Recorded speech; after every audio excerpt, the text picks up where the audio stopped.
డ్రైనేజీలన్నా రోడ్లన్నా ఊరు మొత్తం నేనే చూసుకుంటున్నాను 20,000 ఓటింగ్కి. 10th క్లాస్లో మొన్న మా సారు అద్దాల గోపాల్ మాస్టర్ గారు మొన్న కూడా వచ్చారు. ఇక్కడ నేను చేసినప్పుడు కూడా వచ్చారు. స్కూల్ కదా అన్నారు. అందరూ వస్తేనే ఓటింగ్ గెలిచానండి. అందరూ ఊళ్ళో అందరూ సహకరించారు నాకు. ప్రజెంట్ మా మిస్సెస్ గారు కూడా ఉన్నారు, నాగమల్లేశ్వరి గారు. ప్రజెంట్ ఒకసారి వచ్చి ఆమె కూడా మాట్లాడాల్సిందిగా కోరుతున్నాం.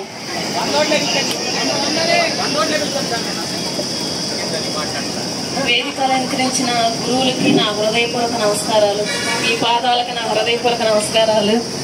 అలాగే ఈ 10th క్లాస్ స్టూడెంట్గా చక్కగా సెలబ్రేట్ చేసుకుంటున్నారు. అలాగే మా ఆయన గారు కూడా ఈ స్కూల్లో చదువుకున్నారు, నన్ను ఆహ్వానించారు, గ్రామ సర్పంచ్గా నన్ను ఆహ్వానించారు. అలాగే మా బాబు బీటెక్ చదువుకుంటున్నాడు, మా పాప చంద్రిక ఇంటర్మీడియట్ చదువుకుంటుంది, మా బాబు అఖిల్ కూడా 9th క్లాస్ చదువుకుంటున్నాడు. అలాగే మా ఇగేంద్ర గారు బీటెక్ చదువుకుంటున్నాడు. ఇక్కడ చదువుకోవాలి, విద్యార్థులుగా ఉండాలి, వాళ్ళు గుర్తింపుగా ఉండాలని చెప్పేసి గురువులు చెప్తారు, మాస్టర్లు. ఎందుకంటే ఒక దెబ్బ కొట్టి ఒక తల్లిదండ్రులు ఏంటంటే ఇద్దరు పిల్లల్ని పెంచే వాళ్ళతోనే ఇదిగా ఉంటారు. కాకపోతే ఒక టీచర్ గారు ఏంటంటే వాళ్ళు 100 మంది ఉండా కూడా వాళ్ళ సమాధానం చెప్పాలి. ఆ స్కూల్లో ఆ గదిలోనే వాళ్ళకి అందరికి కూడా చక్కగా నేర్పాలి. కాబట్టి ఒక మనం ఇనేమిటి ఇచ్చేంటి అని నేర్పాలి. ఇక్కడ చదువుకున్న వాళ్ళందరూ కూడా చక్కగా మంచి హోదాలో ఉన్నారు.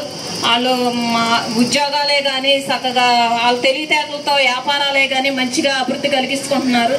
దేవుడు సహాయంగా ఇంకా బాగుండాలని చెప్పేసి నేను మనస్ఫూర్తిగా కోరుకుంటున్నానండి.